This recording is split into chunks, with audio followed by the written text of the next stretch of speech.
high quality brand ဖြစ်တဲ့ Libby ဆိုင်ကတက်တွေမြန်မာနိုင်ငံဈေးကွက်တွေကိုစတင်မိတ်ဆက်လိုက်ပြီဆိုတာမိတ်ဆက် TV လားအားလုံးမင်္ဂလာပါကျွန်တော်ကြောအောင်မှာ Motorbike Auto တယောက်ဖြစ်ပါတယ်အခုကျွန်တော်ရှိတက်မှာရှိနေတဲ့ဆိုင်ကတွေကတော့ Libby ဆိုင်ကတွေပဲဖြစ်ပါတယ် Libby ဆိုင်ကတွေက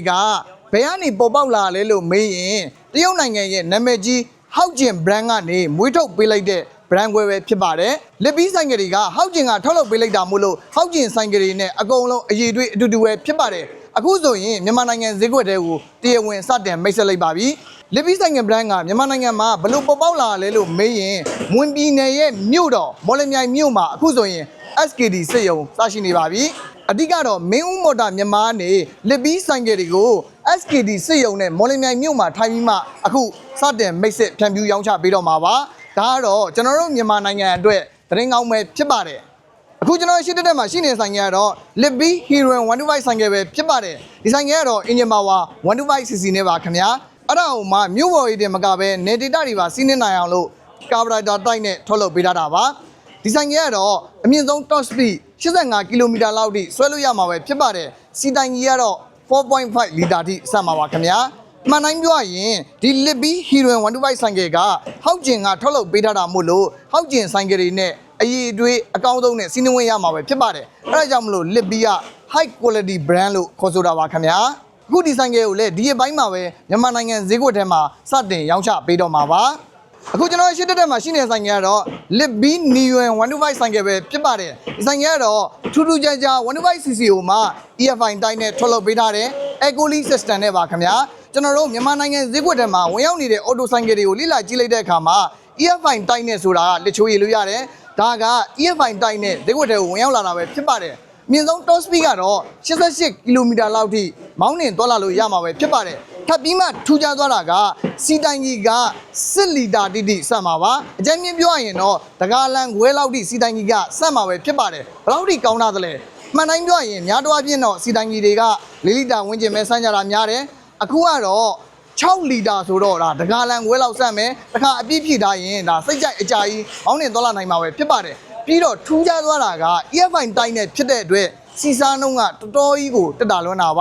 မှန်တိုင်းပြောရင်1 လီတာကိုမိုင်30ဝန်းကျင်လောက်မောင်းနှင်သွားလာနိုင်မှာပဲဖြစ်ပါတယ်ဘယ်လောက်ထိကောင်းထားသလဲထပ်ပြီးမှထူးခြားသွားတာကဒိုင်းခွက်တွေဆိုလဲ digital နဲ့လက်တံပေါင်းဆက်ပြီးမှထုတ်လုပ်ပေးထားတယ်ပြီးတော့ညအချိန်မျက်နှာချင်းဆိုင်ကယင်းတွေကိုအချစ်ပြပေးမဲ့တောက်မီစနစ်တွေရောပါဝင်လာတာကိုတွေ့ရပါတယ်ထပ်ပြီးမှထူးခြားသွားတာကတော့ remove smart key နဲ့ရော yoyo key နဲ့ရော key က2မျိုး2စားနဲ့ထုတ်လုပ်ပေးထားတာပဲဖြစ်ပါတယ်အဲဒါကြောင့်မလို့လေ Libby Neon 125ဆိုင်ကက high quality brand high quality ဆိုင်ကလို့ညွှန်ရပါလိမ့်မယ်ကျွန်တော်မိုဒူနီကဆိုင်ချစ်သူမိတ်ဆွေတွေထဲမှာ auto ဆိုင်ကချစ်သူတွေပါတယ်ဆိုရင်တော့အခုကျွန်တော်ရဲ့ရှိတက်မှာရှိနေတဲ့ Libby Neon 125ဆိုင်ကလေးကိုစီးကြည့်ပါလို့အကြံပြုတိုက်တွန်းချင်ပါတယ်တကယ်ကိုရွေးချယ်မှုမမှားမဲ့ဆိုင်ကလို့ညွှန်ဆိုချင်ပါတယ်ခင်ဗျာအခုကျွန်တော်ရှိတဲ့မှာရှိနေတဲ့ဆိုင်ကကတော့ Libby Iceland 160ဆိုင်ကပဲဖြစ်ပါတယ်ဒီဆိုင်ကကတော့တရုတ်ဆိုင်ကတွေထဲမှာထူးထူးခြားခြားနဲ့ထွက်ရှိလာတဲ့ဆိုင်ကလို့ပြောပါလိမ့်မယ်ဘာလို့လဲဆိုရင် engine power က 160cc နဲ့ထုတ်လုပ်ပေးထားတယ်အဲ့ဒီထူးခြားသွားတာက EFI တိုင်းတဲ့ဟိုမှာ water cooling system နဲ့ထုတ်လုပ်ပေးထားတာပဲဖြစ်ပါတယ်ရေတိုင်ကြီးပါရှိတဲ့ဘိန်းဆိုတာက auto ဆိုင်ကထဲမှာတော်တော်ကိုရှားတယ်ဒါကတော့တရုတ် auto ဆိုင်ကထဲမှာပြောတာပေါ့နော်ဒါကတော့လုံးဝကို high quality brand ဖြစ်တဲ့အတွက်ဒိုင်ခွက်တွေအားအစား digital ဒိုင်ခွက်တွေနဲ့ထုတ်လုပ်ပေးထားတယ်ပြီးတော့ဆိုလဲ yoyo key နဲ့ရော remote smart key နဲ့ပါ2မျိုး2စားမောင်းနှင်သွားလာလို့ရမှာပဲဖြစ်ပါတယ်ဘယ်လောက်ထိကောင်းထားသလဲပေါ့နော်ပြီးတော့ထပ်ပြီးမှထူးခြားသွားတာကစီတိုင်ကြီးရဆိုရင်လေ9 လီတာလောက်ထည့်လို့ရမှာပဲဖြစ်ပါတယ်9 လီတာဆိုတာကကျွန်တော်အကြမ်းမြင်ပြောရရင်တော့2 ကားလန်ကြော်လောက်ထိကိုစက်တာပါအဲ့ဒီပုံပြီးမှထူးခြားတာကတော့မြင့်ဆုံး top speed က110 km လောက်ထိဆွဲလို့ရမှာပဲဖြစ်ပါတယ်မြို့တွင်းနဲ့မကပဲ highway မောင်းရင်နေဆိုတဲ့မိတ်ဆွေတွေအတွက်လုံးဝကိုအကျန်းစား performance နဲ့စီးဝင်ရမယ့်ဆိုင်ကဲလို့ညွှန်ရပါလိမ့်မယ်မြင့်ဆုံး top speed 110ဆိုတာကတကယ်တမ်းကတော့ NDA တောင်များသေးတယ်ပေါ့နော်အဲ့လောက်မောင်းနေဆိုရင်ဒါကောင်းတာကတော့ကျွန်တော်တို့မြို့ထဲဒီမှာဆိုရင်တော့60 80 မိုင်ကုန်ပဲမောင်းတင်တယ် highway ဆိုရင်တော့80 80 km လောက်ထိပဲမောင်းတင်တယ်ပေါ့နော်ဒါကတော့အမြင့်ဆုံး top speed 110 km လောက်ထိမောင်းတင်လို့ရမှာပဲဖြစ်ပါတယ်ကျွန်တော်မိုဒူနီရဲ့ဆိုင်ချစ်သူမိတ်ဆွေတွေထဲမှာပေးရတဲ့ဇီရန်နဲ့တန်နဲ့ quality ကောင်းတဲ့ auto ဆိုင်ကကိုလိုက်ရှာနေတယ်ဆိုရင်တော့အခုကျွန်တော်ရဲ့ရှိတက်မှာရှိနေတဲ့ Libby Iceland 160ဆိုင်ကကိုစီးကြည့်ပါလို့အကြံပြုတိုက်တွန်းချင်ပါတယ်တကယ်ကို quality ကောင်းလို့ပါခင်ဗျာ လစ်ဘီကအခုမှမြန်မာနိုင်ငံကိုစတင်မိတ်ဆက်တာစတင်မိတ်ဆက်စစ်ချင်းဦးပြပြလဲစီးကွင်းရမယ် high quality နဲ့စီးကွင်းရမှာမို့လို့ကျွန်တော်ကြောင်ကတော့အမှန်တကယ်ကောင်းတဲ့ဆိုင်ကယ်မို့လို့စီးကြည့်ပါလို့အကြံပြုတိုက်တွန်းချင်ပါတယ်ခင်ဗျာအခုကျွန်တော်ရှင်းတဲ့မှာရှိနေတဲ့ဆိုင်ကယ်ကတော့ Libby ADV 160ဆိုင်ကယ်ပဲဖြစ်ပါတယ်ဒီဆိုင်ကယ်ကတော့မြန်မာနိုင်ငံဈေးကွက်ထဲမှာဆိုရင်အဟော်ဆုံးအော်တိုဆိုင်ကယ်လို့တောင်ပြောရမလို့ပါပဲဘာလို့လဲဆိုရင် ADV ဆိုင်ကယ်တွေကပေးရတဲ့ဈေးတန်းနဲ့တန်တယ်ပြီးတော့သူ့ရဲ့ရုပ်ပိုင်းဆိုင်ရာက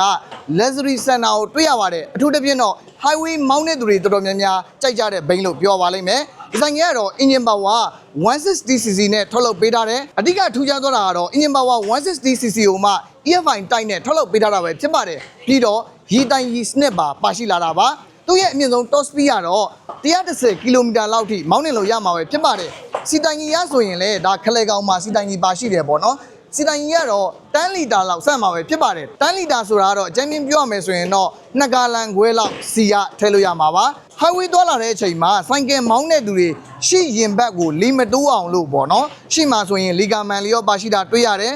ထူးခြားသွားတာကရှေ့လီဂါမန်ကအနှိမ့်အမြင့်တခါတည်းချိန်ကြီးလို့ရပါတယ်ခင်ဗျာပြီးတော့ idling system တွေရောပါရှိလာပါတယ်တော့ဝိုင်းဆိုင်ရာဆိုရင်လည်းဒီနေ့ခင်းတဲ့အညီကိုက်ညီတဲ့ smacky system နဲ့ထုတ်လုပ်ပေးထားတာပဲဖြစ်ပါတယ်အခုနောက်ပိုင်းဆိုရင် Yuki တဲ့ဆိုင်ရင် smacky system တွေကပို့ပြီးမှလူကြိုက်များလာတာကိုတွေ့ရပါတယ်ခင်ဗျာတူပေါက်တွေကဆိုရင်လည်းအကျယ်ကြီးဖင်နိုင်ကုန်းကအစာ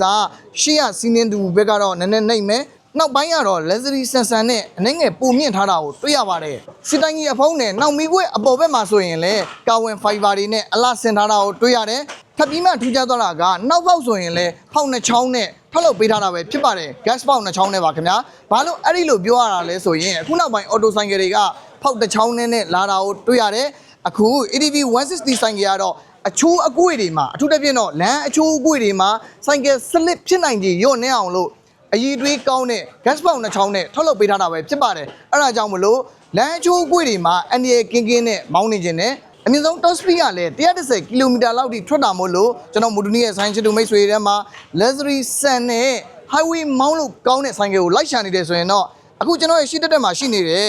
Libby ADV 160ဆိုင်ကယ်ကြီးကိုစီးကြည့်ပါလို့အကြံပြုတိုက်တွန်းချင်ပါတယ်ခင်ဗျာLibby ဆိုင်ကယ်တွေမှာဆိုရင်နောက်ထပ်ကျွန်တော်သဘောကျတဲ့အချက်ကတော့အခုကျွန်တော်ကင်ထားတဲ့ mechanical parts အနေနဲ့လည်း Libby ကနေထုတ်လုပ်ပေးထားတာကိုတွေ့ရတယ်ဒါကတော့ချစ်စရာကောင်းတဲ့အိမ်မွေးတိရစ္ဆာန်လေးတွေပိုင်ဆိုင်ထားသလိုပဲဒီဆိုင်ကယ်စီးမယ်ဆိုရင်စိတ်ကအမြဲတမ်းလူပြိုနေမယ်စိတ်ချမ်းသာနေမယ်ပေါ့နော်အိမ်မွေးတိရစ္ဆာန်လေးမွေးပြီဆိုရင်ဒါအားလုံးလေးသိကြတဲ့အတိုင်းစိတ်ချမ်းသာကြတာကိုတွေ့ရတယ်အဲ့ဒီသဘောတရားပဲလက်ပြီးဆိုင်ကယ်လေးစတင်ပိုင်ဆိုင်လိုက်ပြီဆိုတာနဲ့တစ်သက်လုံးစိတ်ချမ်းသာမယ်ဆိုတဲ့အတိတ်ပဲကိုယူဆောင်ပေးထားတာကိုလည်းတွေ့ရပါတယ်ခင်ဗျာဒီမှာဆိုရင်ဒါချစ်စရာကောင်းတဲ့အယုတ်လေးတွေရောဆိုင်ကယ်လေးတွေရောလက်ပြီးအမှတ်တစိမ့်နဲ့ထွန်းပြီးမှထုတ်လုပ်ပေးထားတာကိုတွေ့ရပါတယ်marketing campaign တွေမှာအသုံးပြုတဲ့အောက်ထုတ်လေးတွေရှိမယ်ဒီလင်ပြုံးအယုတ်လေးတွေရှိမယ်ဆိုင်ကယ်အယုတ်လေးတွေရှိမယ်အဲ့ဒါတွေအားလုံးကအစလက်ပြီးအမှတ်တစိမ့်နဲ့တခါတည်းထွန်းထားတာဖြစ်ပါတယ်ခင်ဗျာဒါကိုကြည့်ချင်းအပြင်ကျွန်တော်မူတူနီကဆိုင်ချစ်တူမိတ်ဆွေတွေကလက်ပြီးဆိုင်ကယ်တွေဘယ်လောက်ထိခိုင်ခိုင်မာမာရက်တည်နေလဲဘယ်လောက်ထိယုံကြည်လို့ရလဲဆိုတာသဘောပေါက်လိမ့်မယ်လို့ယုံကြည်ပါတယ်ခင်ဗျာမင်းဦးမော်တာမြန်မာကနေမြန်မာနိုင်ငံမွန်ပြည်နယ်မော်လမြိုင်မြို့မှာ SKD စနစ်နဲ့တက်ဆင်ထုတ်လုပ်ဖြန့်ဖြူးရောင်းချပေးနေတဲ့လက်ပြီးအမတ်တစိတ်ဆိုင်ကယ်တွေရာဆိုရင် engine performance တွေကအရင်နဲ့ကောင်းလွန်းတာကိုတွေ့ရတယ်အဲ့ဒါအပြင် engine warranty အပြည့်နဲ့ပေးသွားမှာပဲဖြစ်ပါတယ်အဲ့ဒီထူးခြားသွားတာက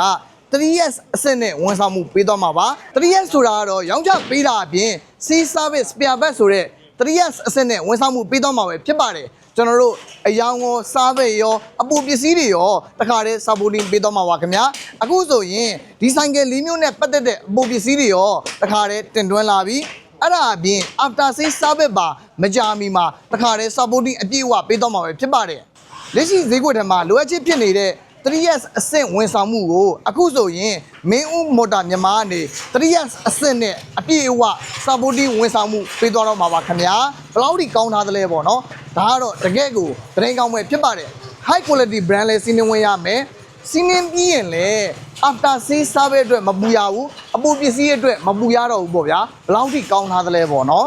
်ခုလောက်ရှင်းပြသလောက်ဆိုရင်တော့ဒီဗီဒီယိုကြည့်နေတဲ့မိတ်ဆွေအနေနဲ့လက်ပြီးဆိုင်ကယ်တွေမြန်မာနိုင်ငံဈေးကွက်ထဲစတင်ဝင်ရောက်လာပြီဆိုတာသိရှိသွားကြလိမ့်မယ်လို့ယုံကြည်ပါတယ်ခင်ဗျာအားလုံးကျေးဇူးတင်ပါတယ်ဒီဗီဒီယိုကြည့်နေတဲ့မိတ်ဆွေရောအခုရှင်းပြသွားတဲ့လက်ပြီးဆိုင်ကယ်တွေပေါ်ရောဘယ်လိုမြင်ပါသလဲမိတ်ဆွေရဲ့အမြင်မိတ်ဆွေရဲ့ထင်မြင်ယူဆချက်တွေရှိခဲ့မယ်ဆိုရင်ခွင့်မှတ်မှာမှတ်ချက်ရေးပေးခဲ့ပါအောင်ခင်ဗျာအားလုံးကျေးဇူးတင်ပါတယ်